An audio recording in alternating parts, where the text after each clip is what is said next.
Bismillah ar-Rahman ar-Rahim. I am Dr. Abdalrahim. This lecture is for the third level clinical pharmacy students, quality control. In this lecture, I'll talk about advanced quality control techniques as applied to a very important medicinal herb, ginseng, which trade exceeds $300 million annually. These techniques include DNA fingerprinting, chemical fingerprinting, and FTIR procedures. The first technique of these applied to ginseng, particularly Chinese ginseng, Panax noto ginseng, are the DNA fingerprinting techniques. Include three basic methods: arbitrarily primed polymerase chain reaction (ABPCR), randomly amplified polymorphic DNA wrapped analysis, and restriction fragment length polymorphism (RFLP).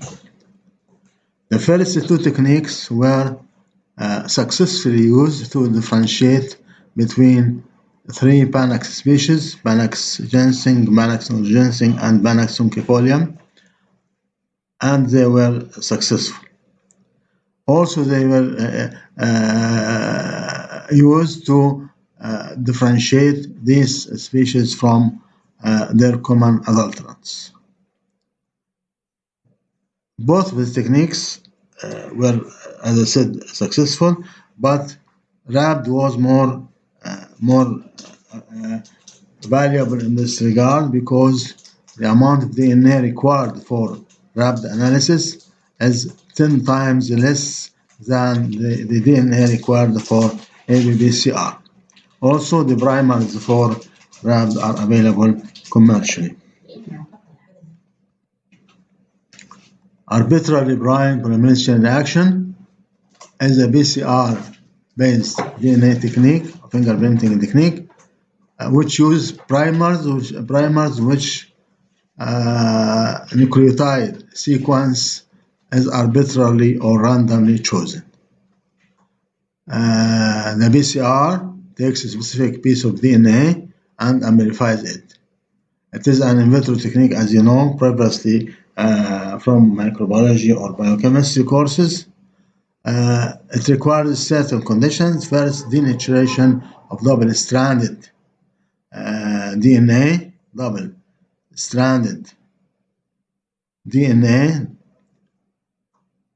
Secondly, it requires annealing primers, which, as we said before, arbitrarily chosen.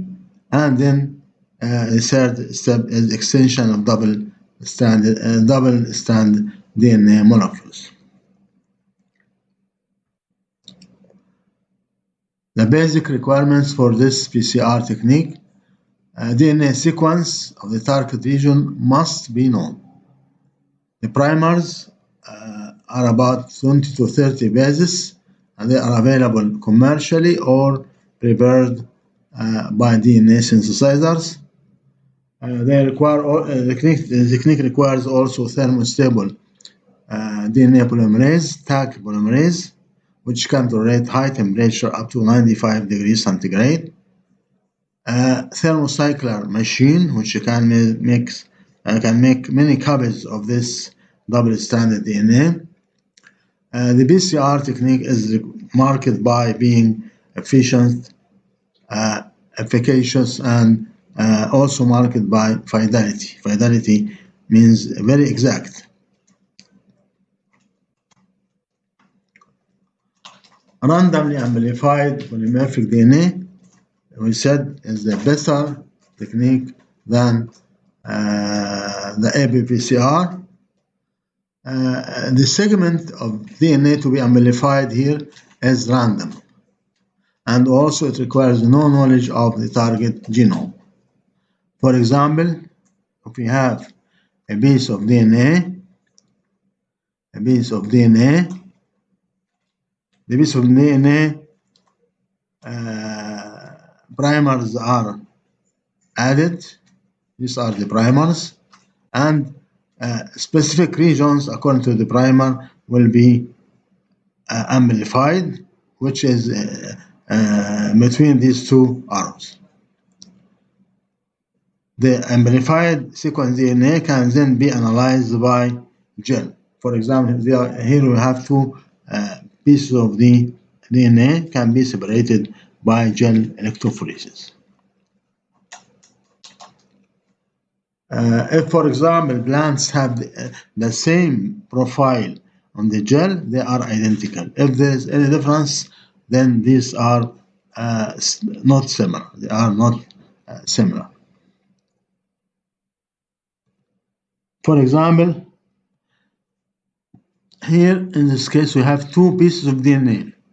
Are these similar or different?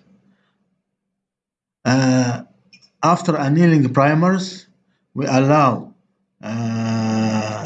direction of polymerase reaction to work, and then we take the amplified segments, analyze these segments by gel electrophoresis.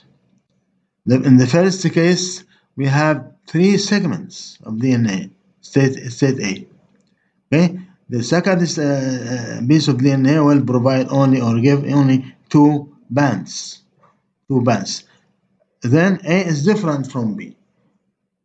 Consequently, we have two DNA from two Banach species analyzed by this technique. We can differentiate them. If they have the same profile after gel electrophoresis, then they are identical. If there is any difference, then they are not similar.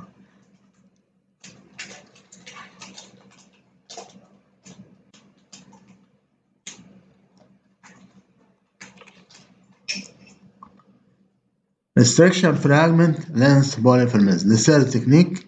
This technique is not PCR based. This technique was used to differentiate 6 Banach species from each other and from also 2 common adulterants.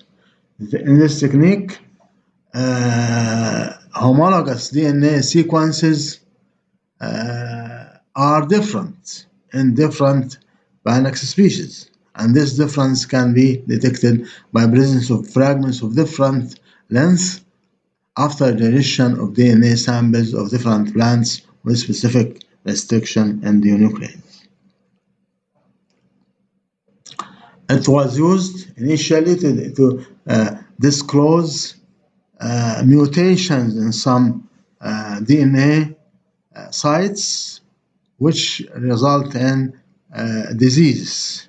For example, we have the DNA of a normal person, and this is DNA of a sick person. In the sick person, the DNA, there's a mutation inside of some restriction enzyme. If we digest the DNA piece here with the restriction enzyme, and the same also was cut out here, then only one piece will result in this case. Here we obtain 2 pieces. After restriction and nuclease analysis and gel electrophoresis, we can make northern plot to detect the bands which resulted from this restriction and nuclease step. In the first case, the normal, we have 2 pieces of DNA as analyzed here, and after northern plot. In this case, there is only 1 piece of DNA because there is a mutation in this side. This was when applied to look for genetic diseases, for example. The same can be applied to differentiate medicinal plants from each other. The differences in sites of restriction enzymes between species can be used to detect differences in these plants and detect also adulteration.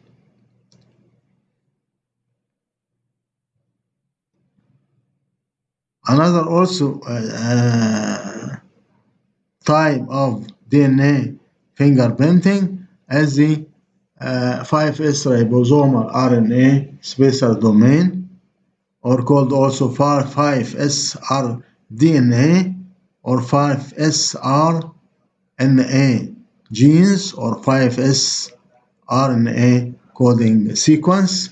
This sequence showed homology, 75% homology between different Banach species, but not their common adulterants.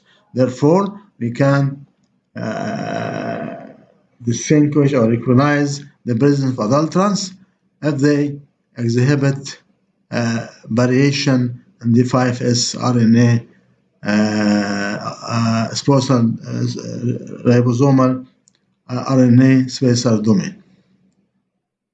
Also, more recently, another DNA fingerprinting technique was used, which is multiplex amplification refractory mutation system, or also called ARMS,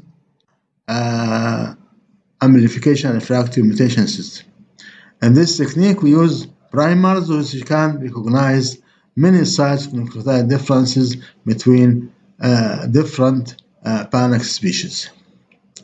In this technique, primer is designed to be able to discriminate among templates that differ only by a single nucleotide. Very, very efficient technique to differentiate different Banach species.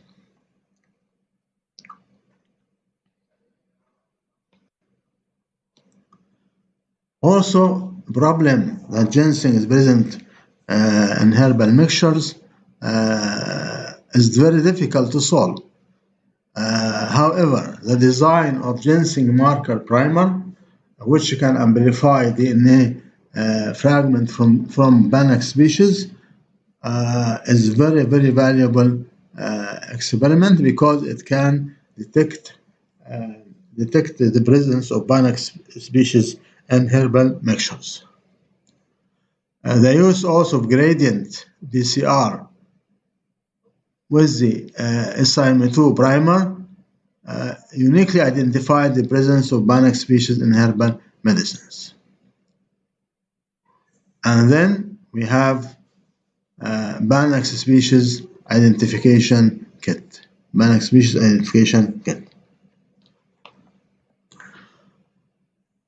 This concept can be applied also to other herbs. We can have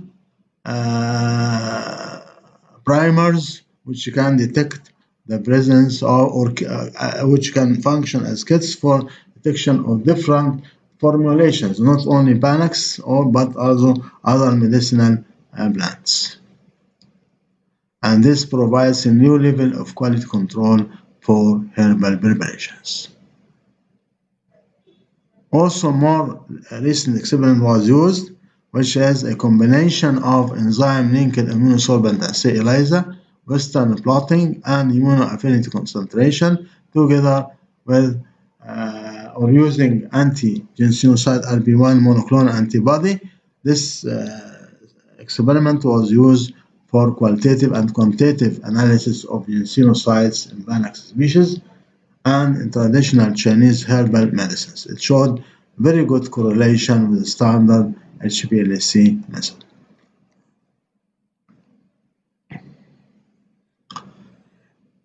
This way we cover the topic of DNA fingerprinting. The other aspect which was used also in case of ginseng is the chemical fingerprinting. Chemical fingerprinting is very important because the quality or the content or the assay of active constituent of plant species may not be detected using DNA fingerprinting.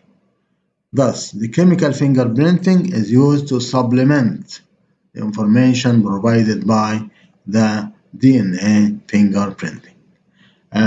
Chemical fingerprinting was applied to the important constituents of ginseng. First, the analysis of ginsenosides of the saponins. Second, the analysis of the ensachine and also the analysis of the same volatile compounds. In case of saponins are the most or the main bioactive components in Banach species, including Banach's notoginseng. HPLC is the best way to perform chemical fingerprinting. It can provide qualitative profiling of the components present in raw Panax nitrogen roots, and also the profile, HPLC profile of the compounds present in this root.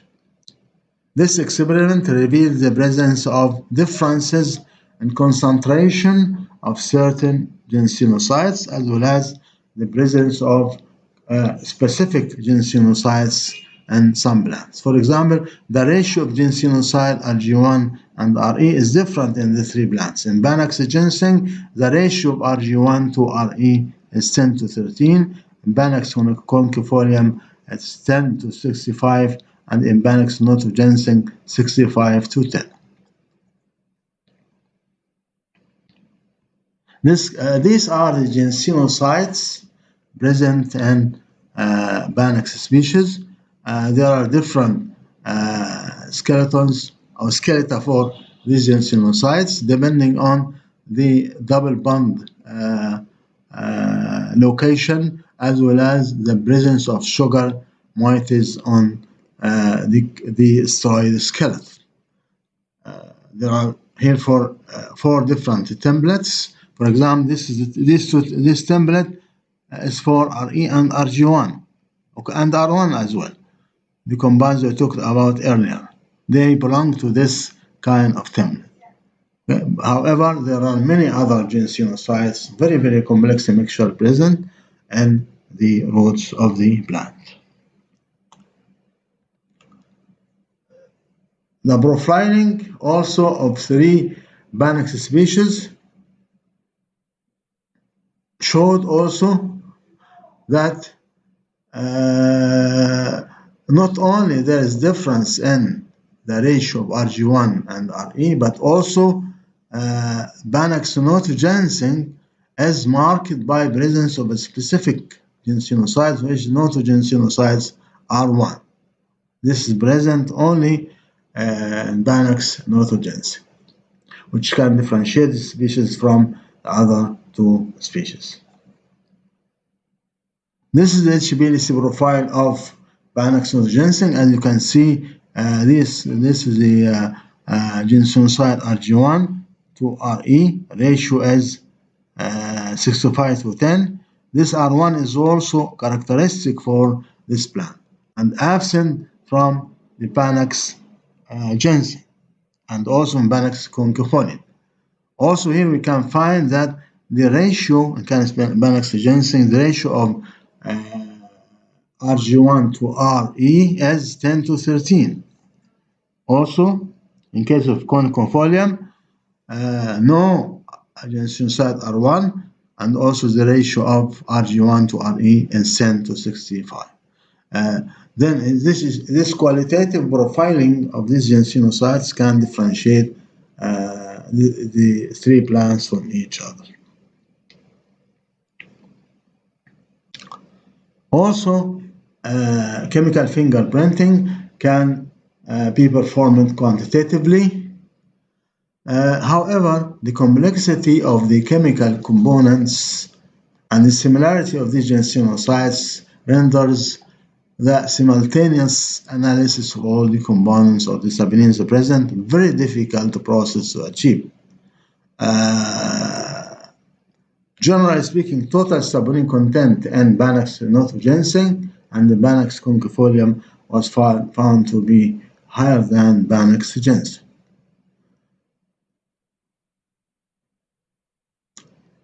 Using HPLC and ELSD, it was possible to quantify 6 ginsenosides in raw Panax nitrogen using this unique detection system, ELSD, evaporative light scattering detector. Evaporative light scattering detector.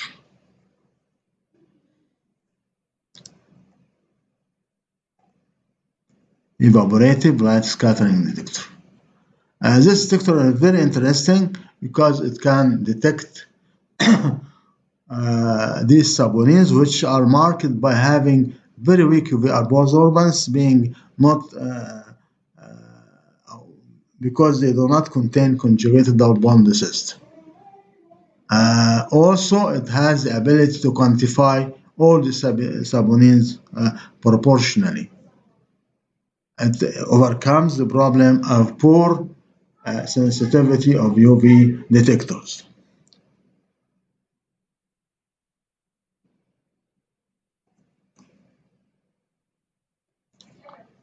HPLC, LSD evaporative light scattering detector. It is a universal detector. It is very good alternative to RI detector.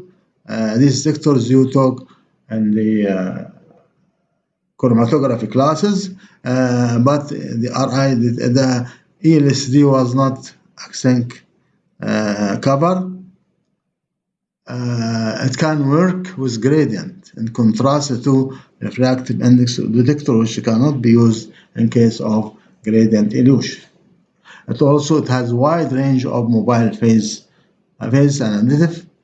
It also less sensitive to fluctuations in mobile phase and temperature than the RI detector. This detector is interesting because it also can work in alliance with mass spectrometer detector. The operation of ELSD involves 3 steps. The first step is nebulization, in which the column effluent passes through a needle and mixes with nitrogen gas and forms a dispersion of droplets. These droplets pass to a heated drift tube and then solvent evaporate, leaving a fine mist of dried sample particles in the solvent vapor. The third step is the detection. These particles are hit with a laser light beam, and light scattering occurs, which is used to detect these particles.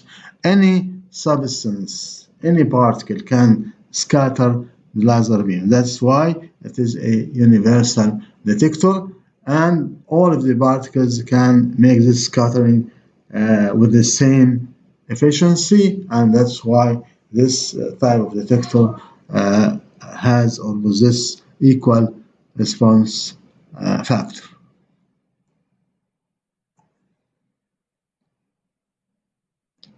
It can be applied in the analysis of nutraceuticals, for example, analysis of ginkgo biloba extracts, ginsenosides, which are present in ginseng, catechins, pharmaceuticals, antibiotics, and steroids, and also even in some kind of polymeric substances which are devoid of unsaturation, and they are impossible to analyze by UV detectors.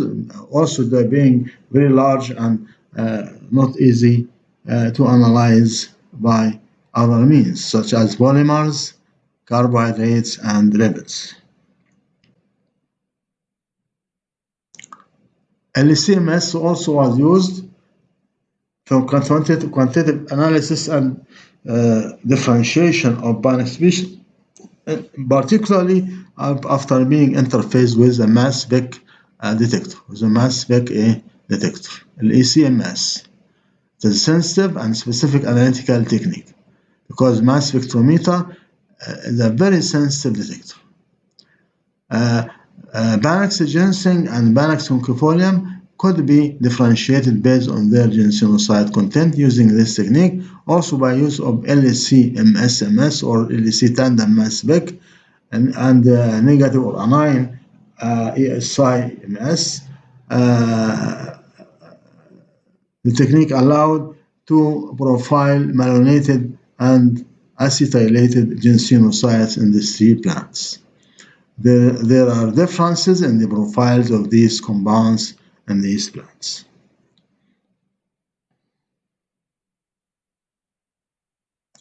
LCMS also was used to identify Panax ontogenesis route.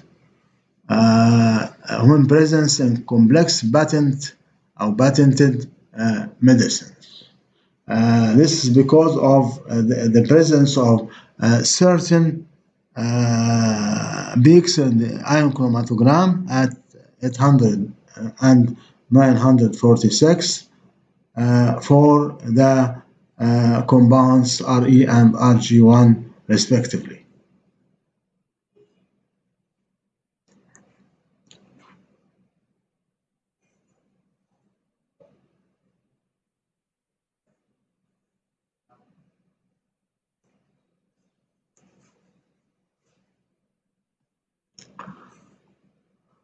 Using HPLC also combined with spectroscopy or spectrometry could provide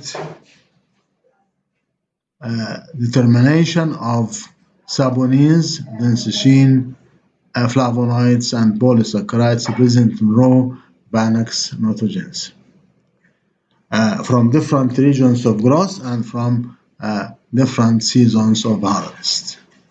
This information is used for quality control and development of good agricultural practices. Individual roots of Bannax notogenesis of the same quality of harvest from the same farm showed variation in their content. This is not expected yet, so, because the plants in the same farm under the same conditions should contain the same amounts of these compounds. Also, we have the problem of mislabeling of raw and steamed Bannax notogenesis, as I said before. The most common used herb is raw ginseng. However, steamed ginseng is used by weaker patients who cannot tolerate the raw form of the drug. However, there is variability in the components of the steamed ginseng because the degree of steaming is not standardized. It's not standardized. Also, steaming may result in changes in some thermolabile ginsenosides and new compounds can be formed. That's why we have to check whether the label on the sample is right or there's some adulteration. The HPLC can provide information because this is the profile of raw Bannax notogenesis. As you can see, this is a typical R1, Rg1, and Re, and this region also. But after steaming, we can observe that some variation in some of the components and new ones showed up after the steaming process. Therefore, we can check whether the sample is steamed or raw by use of HPLC profile. The second compound, which was analyzed by chemical fingerprinting, is the densishine. Densishine is oxalyl diaminopropanic acid. This compound is a neuroexcitatory amino acid, was first isolated from Lathyrus sativus, and it has active as hemostatic agent. It was also detected in Bannax notogenesis, and it can be used as quality control marker because it has hemostatic effect. This compound is very difficult compound to analyze because of high polarity and also because of the weak UV absorbance being free from conjugated double bond system. It has poor UV absorbance and high polarity. Some techniques that were used to analyze densishine involve anion exchange column chromatography, high performance thin-layer chromatography, and also amino acid analyzer and HPLC with phenyl isocyanate derivatization. The last method is has the advantages of time consuming. It's time consuming step because the derivatization step takes time. The second disadvantage of this method is the interference by the reagent used in derivatization. The third disadvantage of this process is the instability of the derivative.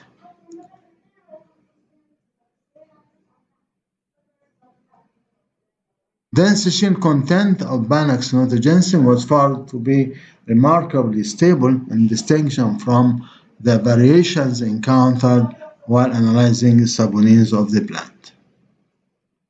Although HPLC-UV method analysis of this compound was rapid, it is not used because the compound has weak UV absorbance and sensitivity is very low. Underivatized density was analyzed by use of hydrophilic interaction chromatography combined with tandem mass spec. This method was found to be good method and validated for quality control of raw and steamed Banach's nitrogensin since 2005. Steamed Banach's nitrogensin route showed lower content of density because of decomposition of this compound by the steaming process into diaminopropylenic acid. This decrease in amount of density increased by the increase of the duration of the steaming process.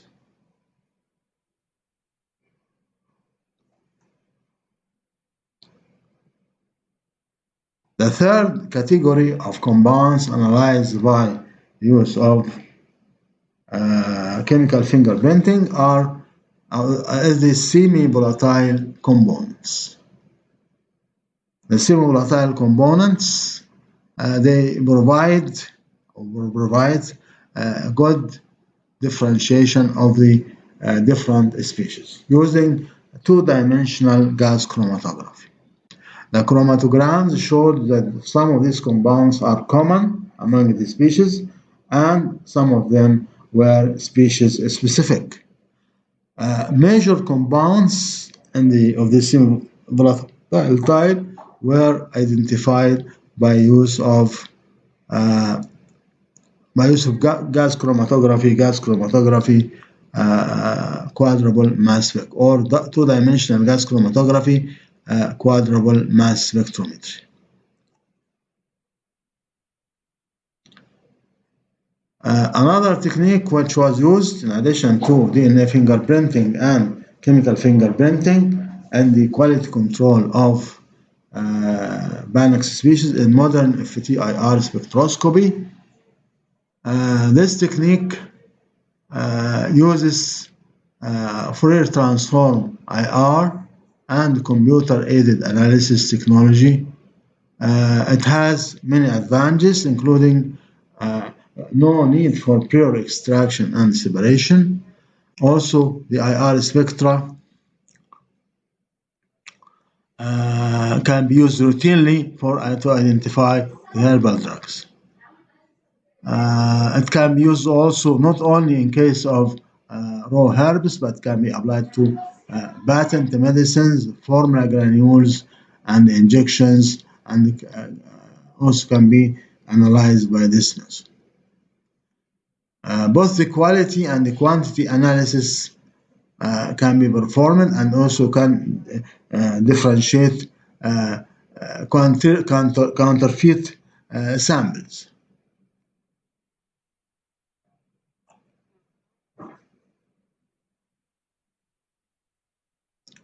This IR spectra for two Chinese herbal drugs. You can see they have different bands in the different IR regions, and they can be easily differentiated from each other. The two, if they are the same plant samples, they should have superimposable IR regions. This is not the case here. There are differences because these IR spectra belong to different Chinese plants. Also additional advantages of IR spectroscopy and non-destructive, fast and accurate and very simple process. It only requires grinding of the sample and the backing into the machine or the handle of the machine. This takes no more than 3 minutes. An IR spectrometer also is a very easy to handle as a machine. Very easy to handle as a machine. شكرا.